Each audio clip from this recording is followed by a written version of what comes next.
The Occupy movement inspires me, I think, because it's a form of protest that is taking place outside of the established political parties and even the established governmental institutions.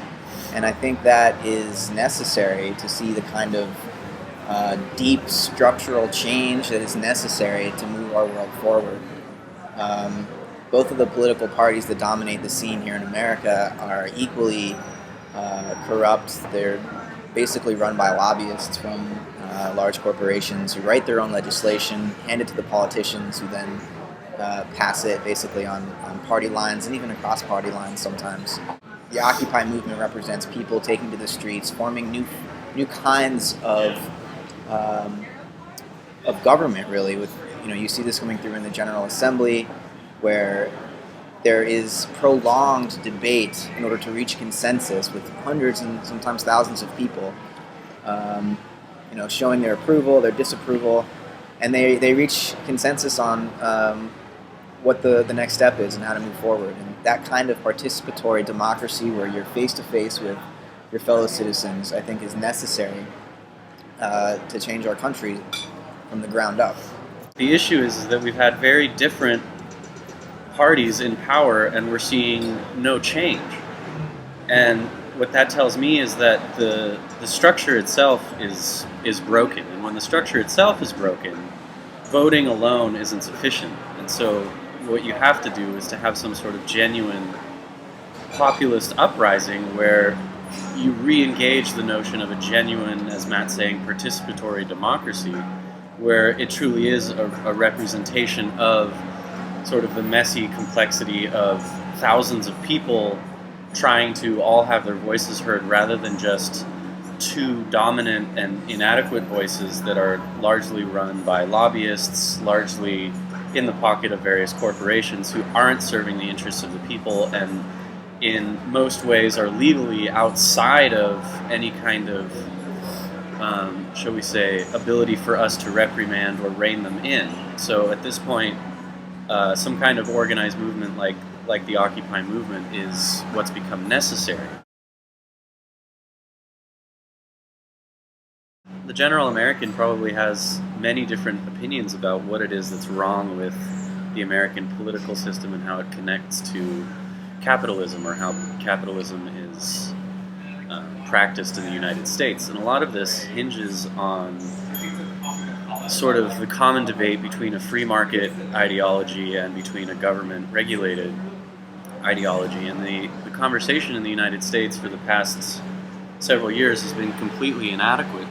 We have a kind of corporate capitalism that is very much infused with the government. So the government is actually, in a way, being run in order to ensure the safety and the maximization of corporations rather than individuals and communities. So I think in one way or another, the general critique would be that corporations are being favored over the livelihood of communities and people, and that this is ultimately leading to a huge, enormous disparity in the income of a very small minority and the vast majority of people who are actually working and providing the services for the corporation. Right. Well, in my experience, being raised in America, capitalism was always presented as the science of economics, and so it takes on this air of objectivity, as if this is the only way it can be done. This is the way nature does it, and we're just sort of, doing it the best way that we can when we employ a capitalist economic model. And I think this is really frustrating to me.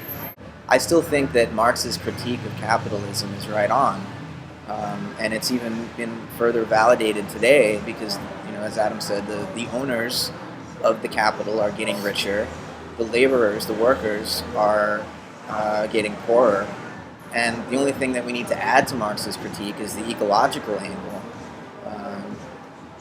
Capitalism is extracting the energy and the wealth of the planet and converting it into general purpose money that is funneled into the hands of a few at the expense of the many. When we pretend that capitalism is an objective science, it allows the economists to put ethics on the side and just focus on the laws of supply and demand, so called. I think clearly that ideology is false, and that it's not actually the invisible hand isn't doing the job that it's supposed to do in theory, and so we need to recognize a new or develop a new ethos that is not as cutthroat, and we can't assume that nature is this sort of cutthroat arena where the powerful always survive. Nature is full of symbiosis and cooperation, and I think that needs to be reflected in our economic models and our understanding of how the ethics of economy is supposed to function.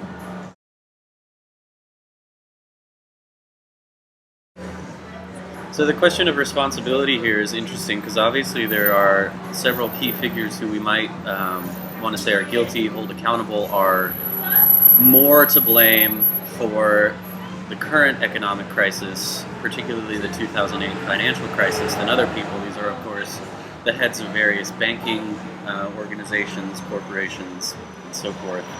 Now, the interesting thing here is that there's another valence to this whole problem that has nothing to do with individuals' personalities, or, shall we say, a few greedy bad apples running around. And that's because the root of the problem, in my mind, is actually a structural problem.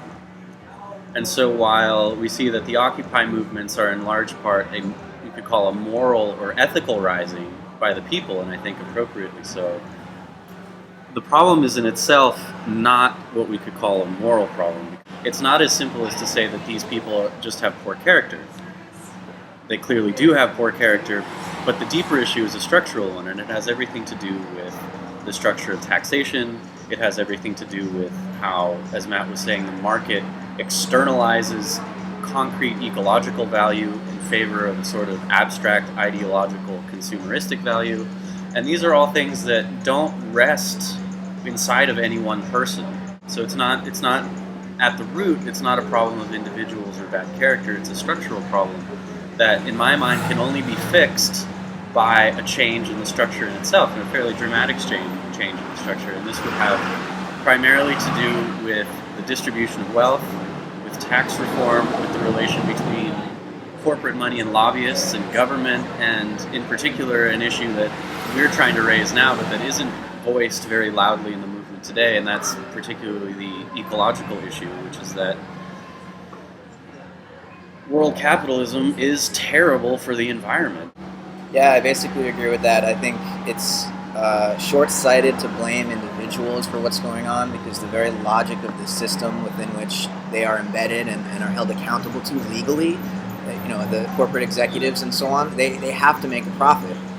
That's what their duty is to their shareholders. And within a system like that, it's hard to hold them at fault for doing what the dominant ethos of our time is telling them to do.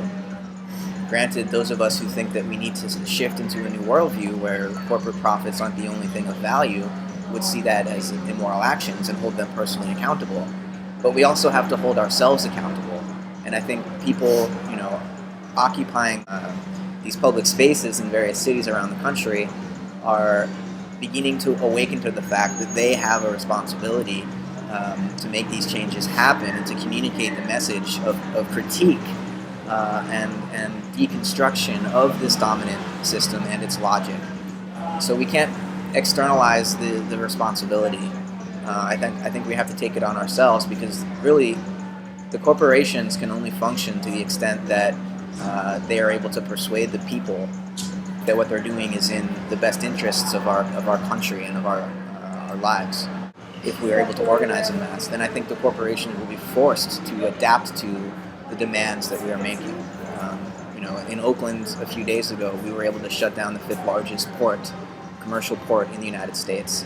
And more actions like that will begin to get the attention of corporations, because we're speaking their language at that point, because they're losing money. And I think they will listen to that. When I think about the possibilities for bringing forth a new world that the Occupy camps are representing, it's not that they're representing this in a concrete list of demands or initiatives, though there are those clearly. So it's wrong to say that there isn't that articulation of demands. But I think more than that, it's the message is in the very existence of the communal ethos and the participatory form of governance that's emerging in these camps. It's showing that another way of living with one another and amongst one another is possible. Where we're sharing food, where we're working together, and it is a direct critique of the sort of fragmenting and isolating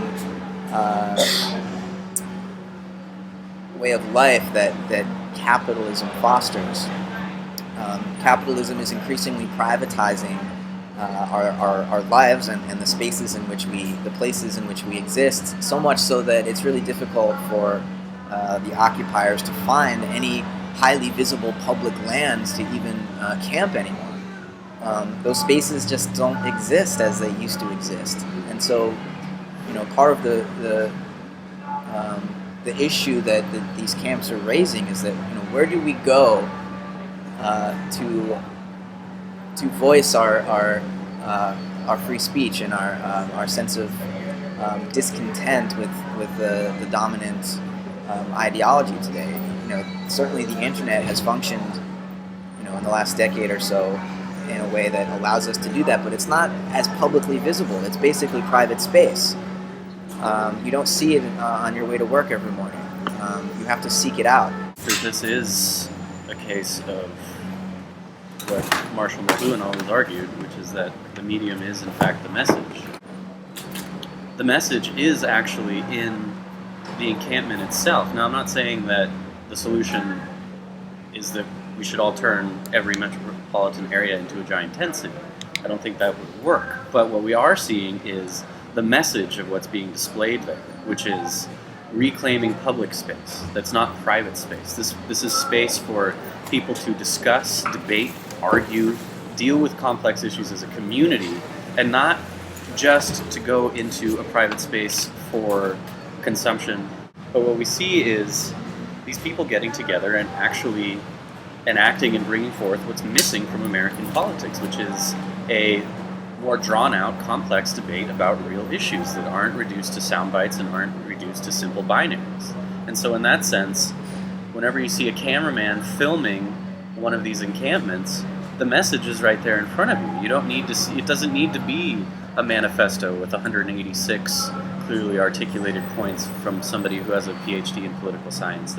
It's right there in front of you. What's really a very clear message. Let's get together, let's solve this as citizens, and if we do that, we might be able to move forward.